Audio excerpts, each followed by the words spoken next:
આણંદ જિલ્લાના સામાજિક આર્થિક અને માળખાકીય સહિતના વિકાસ કાર્યોને વધુ વેગ મળે તે માટે આણંદ જિલ્લા કલેક્ટર પ્રવીણ ચૌધરીના અધ્યક્ષસ્થાને ઉદ્યોગ ગૃહોના પ્રતિનિધિઓ તેમજ જિલ્લાના સંબંધિત વિભાગના અધિકારીઓની પ્રી કોન્ફરન્સ યોજાઈ। જિલ્લા પ્રશાસન સાથે જોડાઈને ઔદ્યોગિક એકમો તેમના CSR ફંડના ઉપયોગ દ્વારા તેમના સામાજિક ઉત્તરદાયિત્વની સાથે જિલ્લાના વિકાસમાં સહભાગી બને। જિલ્લા કલેક્ટર શ્રી પ્રવીણ ચૌધરી આણંદ મહાનગરના વિકાસમાં કંપનીની પ્રાથમિકતા અને પ્રશાસનની પ્રાથમિકતા ધ્યાને લઈ ઉદ્યોગ ગૃહો તેમના CSR ફંડનું આયોજન કરે તે જરૂરી છે। મ્યુનિસિપલ કમિશનર શ્રી મિલિંદ બાપના કંપનીઓના CSR ફંડના ઉપયોગ સાથે પ્રશાસનને જોડી જિલ્લામાં વધુ સારી સુવિધાઓ ઊભી થાય તે માટે આણંદ જિલ્લા કલેક્ટરશ્રીની આગવી પહેલ જિલ્લા કલેક્ટરશ્રીના અધ્યક્ષસ્થાને ઉદ્યોગ ગૃહોના પ્રતિનિધિઓ સાથે પ્રી કોન્ફરન્સ યોજાઈ। રાજ્ય સરકાર દ્વારા અનેકવિધ યોજનાઓ કાર્યો થકી આણંદ જિલ્લામાં અનેકવિધ વિકાસ કાર્યો હાથ ધરવામાં આવી રહ્યા છે। સરકારની આવી યોજનાઓની અમલવારી કરતા સંબંધિત વિભાગોની જરૂરિયાતો સાથે ઔદ્યોગિક એકમોને જોડી તેમના CSR ફંડ રૂપી સહકારથી આણંદ જિલ્લાના સામાજિક આર્થિક અને માળખાકીય સહિતના વિકાસ કાર્યોને વધુ વેગ મળે તે માટે આણંદ જિલ્લા કલેક્ટર શ્રી પ્રવીણ ચૌધરીના અધ્યક્ષસ્થાને ઉદ્યોગ ગૃહોના પ્રતિનિધિશ્રીઓ તથા જિલ્લાના સંબંધિત વિભાગના અધિકારીશ્રીઓની પ્રી કોન્ફરન્સ યોજાઈ હતી। આ પ્રી કોન્ફરન્સમાં જિલ્લા કલેક્ટરશ્રીએ વિવિધ કંપનીઓના પ્રતિનિધિઓને જિલ્લા પ્રશાસન સાથે મળી તેમની કંપનીના CSR ફંડનો જરૂરિયાત મુજબ ઉપયોગ કરવા અનુરોધ કરતા જણાવ્યું હતું કે સરકારના વિવિધ વિભાગો દ્વારા અનેકવિધ યોજનાઓ અને તેને અનુરૂપ કામગીરી કરવામાં આવે છે। આ વિભાગોની જરૂરિયાતોને ધ્યાને લઈ પ્રત્યેક ઔદ્યોગિક એકમો અને CSR ફંડનો ઉપયોગ કરી તેમનું સામાજિક ઉત્તરદાયિત્વ વધુ સારી રીતે નિભાવી શકે છે। કલેક્ટરશ્રીએ સામાજિક ક્ષેત્રની જરૂરિયાતોને ધ્યાને લઈ એક પ્લેટફોર્મ ઉપર આવીને ઉદ્યોગ ગૃહોને વહીવટીતંત્ર સાથે જોડાઈને જિલ્લામાં આરોગ્ય, શિક્ષણ, સ્વચ્છતા, કુપોષણ સહિતના ક્ષેત્રોમાં વધુ સારી રીતે કાર્ય કરવા ઉપર ભાર મૂકી ઉપસ્થિત વિવિધ કંપનીઓના પ્રતિનિધિઓને તેમની કંપનીના CSR પ્લાન બનાવતા સમયે ઉપરોક્ત બનાવને ધ્યાને લેતા અપીલ કરી હતી।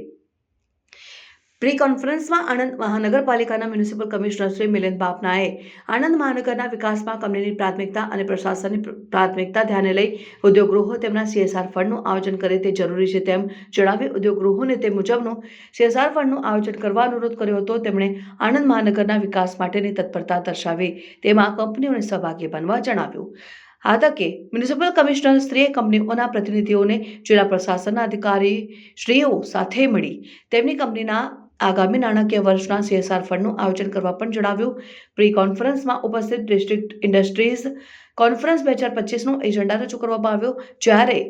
આરોગ્ય વિભાગ અને ICDS વિભાગ દ્વારા તેમની જરૂરિયાતો સંદર્ભે પ્રેઝન્ટેશન રજૂ કરવામાં આવ્યું હતું। પ્રી કોન્ફરન્સમાં ઉપસ્થિત કંપનીના પ્રતિનિધિઓએ જિલ્લા પ્રશાસનની આ પહેલને આવકારતા જણાવ્યું હતું કે આણંદ જિલ્લામાં પ્રી કોન્ફરન્સ રૂપી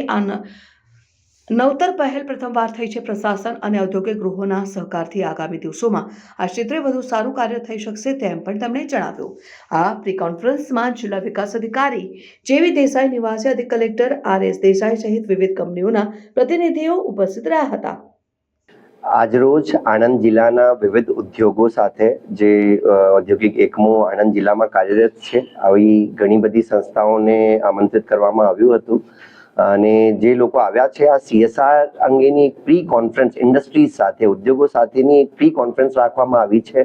જેમાં ઇન્ડસ્ટ્રીઝ પાસેથી આવું જાણવામાં આવશે અને જાણવામાં આવ્યું છે કે એમની રિક્વાયરમેન્ટ શું છે, એ કયા સેક્ટર્સમાં CSR અંતર્ગત કામગીરી કરી રહ્યા છે।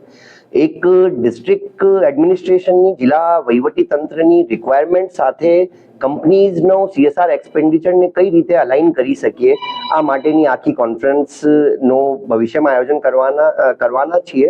આજે આ એક પ્રી કોન્ફરન્સ હતી જેમાં અમારા તરફથી એક તો જિલ્લામાં CSR હેઠળ કયા કયા ક્ષેત્રોમાં શિક્ષણ થઈ ગયું, આરોગ્ય થઈ ગયું, ICDS થઈ ગયું, આ ઉપરાંત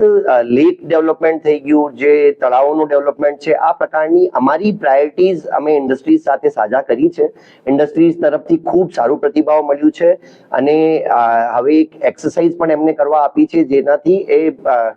ટૂંકા સમયમાં અમને ડિસ્ટ્રિક્ટ જિલ્લા વહીવટી તંત્રને જાણ કરશે કે એમની પ્રાયોરિટીઝ શું છે, એ કયા કયા ક્ષેત્રમાં CSR હેઠળ એક્સપેન્ડિચર કરવા માંગે છે, જેથી એક ડિસ્ટ્રિક્ટની જરૂરિયાત અને કંપનીઝનું CSR એક્સપેન્ડિચરનું અલાઇનમેન્ટ થઈ શકે આ માટેની આખી એક પ્રી કોન્ફરન્સ રાખવામાં આવી છે। ભવિષ્યમાં પણ જિલ્લાના ઔદ્યોગિક એકમો જે ખૂબ સારી કામગીરી કરી રહ્યા છે CSR ક્ષેત્રે પણ આ તમામ કામગીરી જિલ્લા વહીવટી તંત્ર હેઠળ થાય અને જિલ્લા વહીવટી તંત્રને જાણમાં રાખીને થાય, આ માટેનું એક આખું પ્લેટફોર્મ ઊભું કરવામાં આવ્યું છે, જેથી આણંદ જિલ્લાના લોકોને વધુમાં વધુ લાભ આણંદ જિલ્લામાં ચાલતા ઔદ્યોગિક એકમોના CSR કોન્ટ્રીબ્યુશનથી મળી શકે, આ માટેનો એક આખો કાર્યક્રમ યોજવામાં આવ્યો છે.